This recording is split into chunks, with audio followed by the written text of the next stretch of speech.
Hello students, this video is for LLB 6th semester students.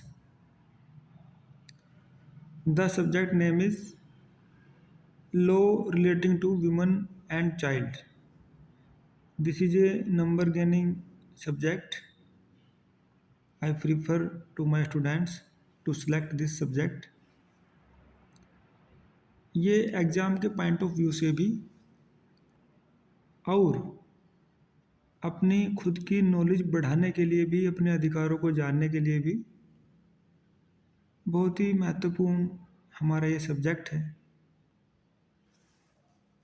LLB के विद्यार्थियों के लिए, मुख्य रूप से एलएलबी 6 सेमेस्टर के स्टूडेंट्स के लिए, क्योंकि उनको इसमें एग्ज़ाम भी देना है। तो देखिए, किसी भी एग्ज़ाम को अटैम्प्ट करने से पहले हमको ये जानना अति आवश्यक होता है कि आखिरकार एग्ज़ाम कैसे आता है। ये सबसे पहली हमारी इच्छा रहनी चाहिए उसको जानने की, और ये ज़रूरी भी है, और ये साइंटिफिक स्टडी का एक मेथड भी है कि सबसे पहले ये जानो कि हम करने क्या जा रहे हैं। हम जो एग्ज़ाम करने जा रहे हैं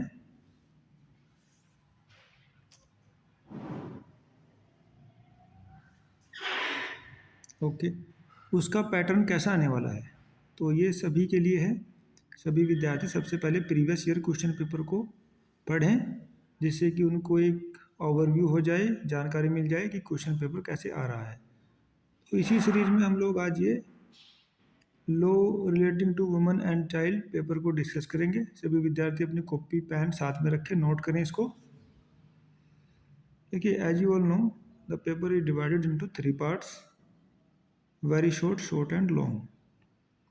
इन वेरी शॉर्ट, देखिए हर क्वेश्चन ना एक कंसेप्ट लिए हुए है, तो क्वेश्चन के पीछे के कंसेप्ट को समझना है, क्योंकि वो क्वेश्चन शायद ही रिपीट हो, लेकिन कंसेप्ट रिपीटेड होते रहते हैं।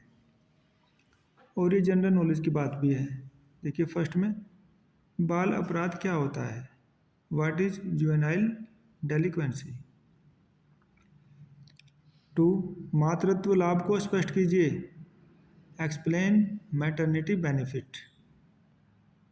3, डिफाइन डोरी इन लीगल टर्म, दहेज को विधिक अर्थ में परिभाषित कीजिए। तो इसके रिगार्डिंग, कंसेप्ट के रिगार्डिंग जो भी मटेरियल है, जो भी आपको अवेलेबल हो, बुक से अवेलेबल हो, यूनिक मॉडल पेपर से अवेलेबल हो, यूट्यूब से अवेलेबल हो, एआई टूल की मदद से उसको अरेंज करिएगा, कलेक्ट करिएगा और अरेंज करिएगा, और उसको एग्ज़ाम के मैनर से अरेंज करिएगा, व्यवस्थित करिएगा, ठीक है। और अपने नोटबुक में उसको लिखते रहिए, जिससे कि एग्ज़ाम के आने तक आपके पास काफ़ी मटेरियल इकट्ठा हो जाएगा और आप इजीली एग्ज़ाम को टैकल कर लोगे, आसानी से उसको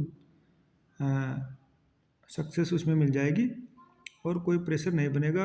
हंसते खेलते ये पूरा एग्ज़ाम हो जाएगा। नेक्स्ट, भारतीय संविधान के अनुच्छेद 15(3) को समझाइए, explain article 15(3) of Indian constitution. 5 में देखिए, परिवार न्यायालय स्थापित करने का क्या प्रमुख उद्देश्य है, what is the main purpose of setting up of family courts. देखिए, हम ना इसको हर कंसेप्ट को टच करना है, उसको जानना है। अगर एक ही कंसेप्ट पर लगे रहेंगे तो और सब कंसेप्ट छूट जाएंगे, इसलिए हमको तेज़ी के साथ सारे कंसेप्ट को, उसका इंट्रो, कम से कम इंट्रो तो हो जाए, ये सब देखना है, ठीक है। अब ये देखिए, हर क्वेश्चन अपने आप में कंसेप्ट लिए हुए है। Question number 6, does the sexual harassment of woman at work place violate article 21 of the constitution, discuss with the help of decided cases. क्या कामकाजी महिलाओं के साथ यौन उत्पीड़न से संविधान के अनुच्छेद 21 का उल्लंघन होता है, निर्णीत वादों की सहायता से विवेचना कीजिए। ये बड़ा इंपॉर्टेंट क्वेश्चन है, ये हर बार रिपीटेड क्वेश्चन है। ये sexual harassment eight work place, इसमें लीडिंग केसेस भी है, Vishakha versus state of Rajasthan, उसको देखना है और उसको लिखना है उसमें। 7 पे देखिएगा, right A short note on the social status of women in pre independence in India. स्वतंत्रता से पूर्व भारत में नारी की सामाजिक परिस्थिति पर एक संक्षिप्त लेख लिखिए। तो इसमें प्री इंडिपेंडेंस स्टेटस के ऊपर पूछा है। 8 discuss the provisions of different labour laws relating to working women. कामकाजी महिलाओं से संबंधित विभिन्न श्रमिक विधियों के प्रावधानों की विवेचना कीजिए। आप इससे अनुमान लगा लोगे कि ये जो सब्जेक्ट है या क्वेश्चन पेपर है ये विमेन एंड रिलेटेड लॉज के ऊपर आधारित है। उसी से संबंधित इसमें क्वेश्चन आ रहे हैं, वही कंसेप्ट आते हैं। अब ये लॉन्ग वाला डिटेल आंसर क्वेश्चन, ये मास चाकुम्बरी यूनिवर्सिटी का एग्ज़ाम रिसेंटली पिछली बार हुआ है। Discuss women empowerment role of judiciary and legislature. Because we all are law students, तो उससे जुडिशरी और लेजिस्लेशन के ही कंसेप्ट से पूछेगा क्वेश्चन भी। तो महिला सशक्तिकरण, न्यायपालिका और विधायिका की भूमिका की विवेचना कीजिए।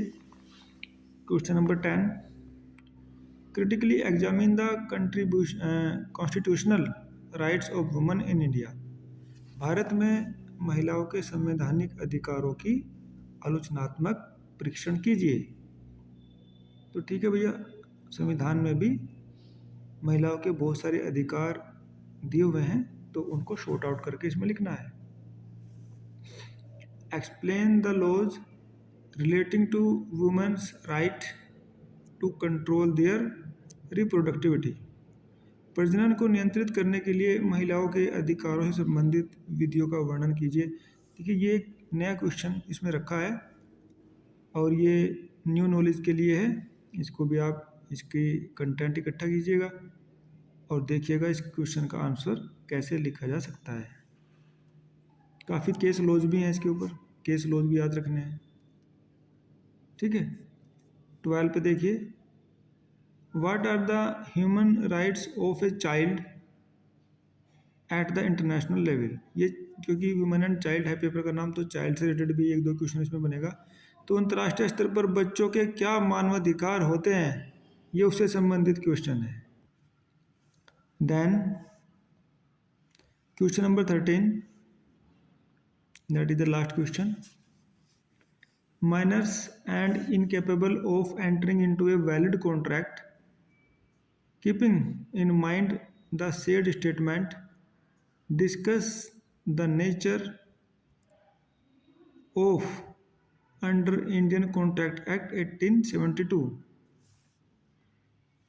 अवयस्क एक वैध संविदा करने में अक्षम होते हैं। तो ये अवयस्क की संविदा से संबंधित क्वेश्चन है जो कि कॉन्ट्रैक्ट एक्ट से रिलेटेड है, लेकिन because it is related to अवयस्क मतलब it is related to minor, तो ये चाइल्ड रिलेटेड क्वेश्चन भी बन जाता है। तो देखिए क्वेश्चन इसमें इसलिए रखा है, इसकी रेलेवेंसी इस तरह से बनती है इसमें। उक्त कथन को ध्यान में रखते हुए भारतीय संविदा विधि 1872 के अंतर्गत अल्पवयस्क द्वारा किए गए संविदा की प्रकृति के बारे में समझाइए। ये बड़ा इंपॉर्टेंट क्वेश्चन है कॉन्ट्रैक्ट एक्ट के